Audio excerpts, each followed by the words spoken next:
There are places in this world where the fabric of time is so thin that it tears, allowing the agony of the past to bleed permanently into the present.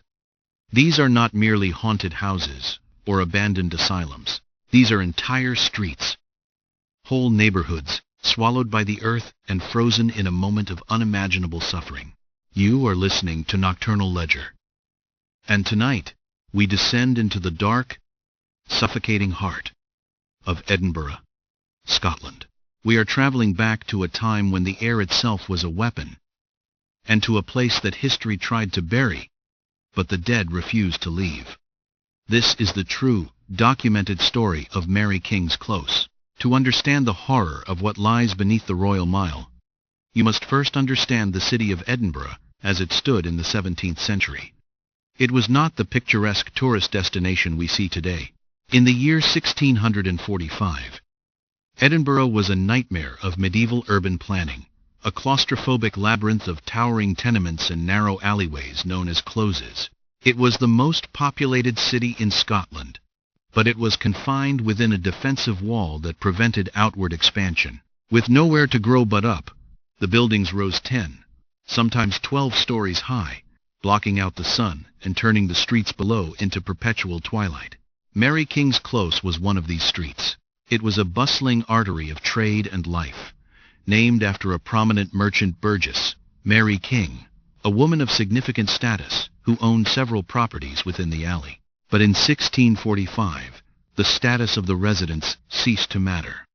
A silent, invisible killer arrived at the port of Leith and crept its way up the cobblestones. The Great Plague had come to Edinburgh. Official town council records from that year paint a picture of a city on the brink of collapse. This was not merely a sickness. It was a siege. The bacterium Yersinia pestis did not discriminate between the wealthy merchants on the lower floors and the destitute servants in the attics. The incubation period was short, the suffering immense. Victims would begin with a fever and shivering, followed by the appearance of buboes, agonizing, swollen lymph nodes in the groin, armpits, and neck, which would turn black and eventually burst. The horror of Mary King's Close lies not just in the death toll, but in the reaction of the living. As the infection rates soared, the city magistrates enforced draconian quarantine measures. The historical consensus and the source of the most enduring legends is the belief that the plague victims were walled up alive. While some historians argue that the city provided food and coal to the quarantined, the reality documented in the psychological scars of the city is far more grim. The pestilence was viewed as a divine punishment, or a miasma that could be contained only by absolute isolation. Imagine the sensory experience of a resident in Mary King's Close in the autumn of 1645. The narrow walls of the close trapped the air, which was thick with the smoke of coal fires and the stench of raw sewage, or gardyloo, thrown from the windows above. Added to this was the cloying, sweet smell of rotting flesh, and the acrid vinegar used by the plague doctors in a vain attempt to ward off the disease. When the order came to seal the houses, families were locked inside with their dying relatives. The white flag, or a white sheet, hung from a window signaled infection for those trapped in the darkness of the tenements. The world shrank to the four walls of their room. They would listen as the heavy wooden doors were bolted from the outside. They would hear the death carts rumbling over the cobblestones at night, the clank of the bell, and the cry, "Bring out your dead." But for many in Mary King's Close, there was no one left to bring them out. They died in the dark, huddled together, their last breaths mingling in the stagnant air. The close eventually reopened, but the stain of the plague never truly washed away. Life returned, but it was different. However, the final seal on this tomb was placed nearly a century later. In the mid-18th century, the city decided to build the Royal Exchange, which is now the city chambers. Rather than demolishing the old, poverty-stricken closes, they simply sliced off the tops of the buildings and used the lower stories as the foundations for the new construction. Mary King's Close was buried. The street level became a basement. The sky was replaced by stone arches. For centuries, it lay dormant, a time capsule of the 16th and 17th centuries. largely forgotten by the world above, but never empty. It was in the late 20th century, when the close was reopened for historical tours and archaeological investigation, that the true nature of the site began to reveal itself. This was not just an archaeological dig, it was a disturbance of the peace. Almost immediately, workmen and guides began to report phenomena that defied logical explanation. The documented evidence of paranormal activity in Mary King's Close is extensive, consistent, and comes from a wide variety of witnesses, ranging from skeptical construction workers to seasoned paranormal investigators. The phenomena are rarely subtle. This is not a place of vague feelings. It is a place of physical confrontation. One of the most pervasive reports concerns the sensation of being touched. Visitors walking through the labyrinthine corridors often report tugging on their clothes, particularly the hems of coats or the legs of trousers. Others describe the unmistakable sensation of a small, cold hand slipping into theirs. This tactile phenomenon is so common that tour guides have developed a protocol for dealing with distressed visitors who feel they are being grabbed by unseen children. But the most famous, and perhaps the most heartbreaking, presence in the close is that of a little girl named Annie. The discovery of Annie is a pivotal moment in the history of the location, and was documented during a visit by the renowned Japanese psychic, Eiko Gibo, in 1992. Gibo was in Edinburgh to film a documentary about the supernatural. When she attempted to enter a specific room in the close, a small, damp chamber with peeling walls, she was overcome by a wave of crushing sadness. She refused to go further, stating that the pain in the room was too intense. She described seeing the spirit of a young girl, perhaps 5 or 6 years old, cowering in the corner. The girl was ragged, dirty, and weeping inconsolably. Through the psychic medium, the story of Annie emerged. She had been a victim of the plague in 1645, but it wasn't the disease that caused her the most distress in the afterlife. It was her separation from her family, and, specifically, the loss of her favorite doll. She told Gibo that she had been left behind, that her parents had abandoned her in the chaos of the quarantine, and that she was wandering the darkness looking for her toy. Moved by the spirit's distress, Eiko Gibo went to a shop on the Royal Mile and purchased a tartan Barbie doll. She returned to the dark chamber and placed the doll in the corner where she saw the spirit standing. According to the witnesses present, the atmosphere in the room shifted instantly. The oppressive heaviness lifted, replaced by a strange calm. Since that day in 1992, the room, now known as Annie's room, has become a shrine. Visitors from all over the world bring toys, dolls, teddy bears, and money to leave for the ghost of the little girl. The pile of toys is now so large it has to be regularly cleared, with the money and toys donated to children's charities. However, the phenomenon has not ceased. Photographs taken in Annie's room frequently show inexplicable anomalies. Orbs, mists, and shadow figures are common. But more disturbing are the thermal images. Investigators using thermal imaging cameras have documented sudden, localized drops in temperature, sometimes as much as 10 or 15 degrees Fahrenheit, centered exactly where the pile of toys sits. These cold spots move, as if a small child is pacing back and forth guarding her treasure. Audio evidence collected in the close is equally chilling. During investigations conducted by paranormal groups, electronic voice phenomena, or EVP, recordings have captured the sound of a child singing, the sound of a ball bouncing on the stone floor, and a small, breathy voice asking, "Where is my mother?" These recordings have been analyzed by audio engineers who cannot find a source for the sounds within the natural environment of the underground chambers. But Annie is not the only resident of Mary King's Close, and certainly not the most malevolent. While Annie represents the tragedy of the innocent victims, other entities seem to represent the darker side of Edinburgh's history.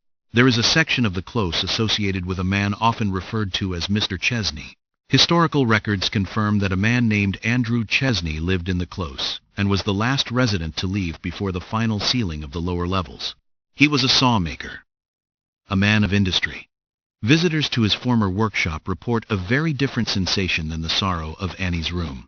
Here, the atmosphere is aggressive. Witnesses describe the feeling of being watched by a stern, imposing presence.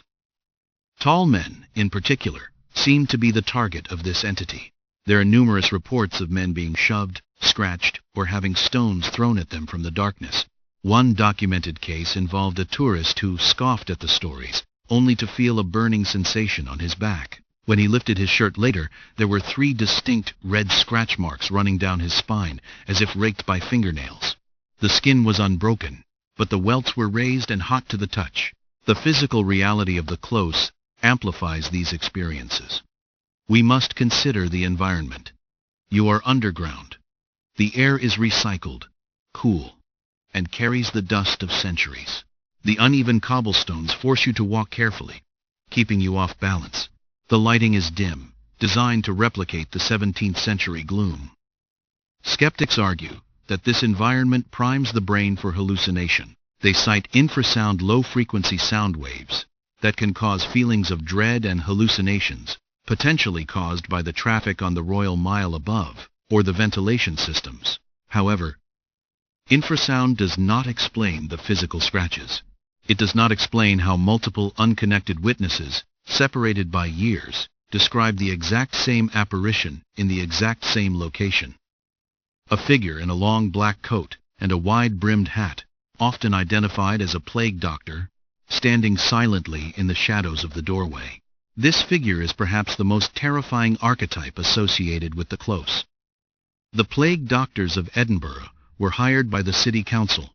They were often not real physicians, but butchers or barbers, who were the only ones willing to do the job. They wore the iconic beak masks filled with herbs to protect them from the putrid air. To see one was a death sentence. It meant you were marked. In 2005, a group of researchers conducting a vigil in the close reported a manifestation of this figure. They were sitting in absolute darkness, recording audio, when they heard the distinct sound of heavy boots dragging across the stone floor, a sound reminiscent of someone exhausted, or perhaps dragging a heavy load. The sound circled the group. Then, a voice, captured on a digital recorder, whispered a single, guttural word. Out. The psychological impact on those who work in Mary King's Close cannot be overstated. Staff members who lock up at night have reported hearing footsteps following them up the stairs. They talk of the heavy rooms, spaces where the air feels like thick syrup, making it difficult to breathe. Some guides refuse to enter certain rooms alone. This is not mass hysteria. This is a consistent, daily interaction with the unexplained. One of the most compelling pieces of evidence comes from the sheer volume of corroborating testimonies regarding the worried man. This apparition is often seen pacing near the site of the old Allen's Close, which intersects with Mary King's. He appears solid, indistinguishable from a living person, until he simply fades away, or walks through a wall that was bricked up 300 years ago. He is described as looking frantic, often wringing his hands. Historical context suggests this could be the spirit of a father who failed to save his family, eternally replaying the moment of their death. We must also consider the energetic imprint of the geology itself. The Royal Mile is built on a crag and tail formation, a volcanic rock ridge. In parapsychology, the stone tape theory suggests that minerals, particularly quartz and limestone, can record high emotional events, like a videotape recording a scene, and replay them under certain atmospheric conditions. If ever there was a location charged with high emotion terror, grief, agony, and despair, it is Mary King's Close during the plague years. Is it possible that the tourists seeing the plague victims are witnessing a playback of history, a holographic loop of suffering burned into the very stones of the foundation? This might explain the repetitive nature of some sightings, like the worried man, but it does not explain the interactive nature of Annie or the aggressive entity in the workshop. A recording does not pull your hair. A recording does not accept a doll and lower the temperature of a room in response. The deeper you go into the close, the further you drift from the modern world. The sounds of the city above the buses, the bagpipes, the chatter fade into a dull hum, and then silence. In that silence, the past is not dead. There is a documented account from a maintenance worker in the early 2000s who was tasked with repairing lighting, wiring in a restricted section of the close, an area not open to the public. He was working alone, late at night. He reported that his tools began to move. A screwdriver placed on a ledge would be found on the floor a moment later. A flashlight aimed at a wall would roll away. Frustrated, he shouted into the darkness, "Leave it alone!" The worker claimed that the temperature plunged instantly. He felt a pressure on his chest, as if someone had placed a heavy hand against his sternum and pushed. He was physically forced backward, stumbling over his equipment. Terrified, he gathered his tools and fled. He refused to return to that section of the close.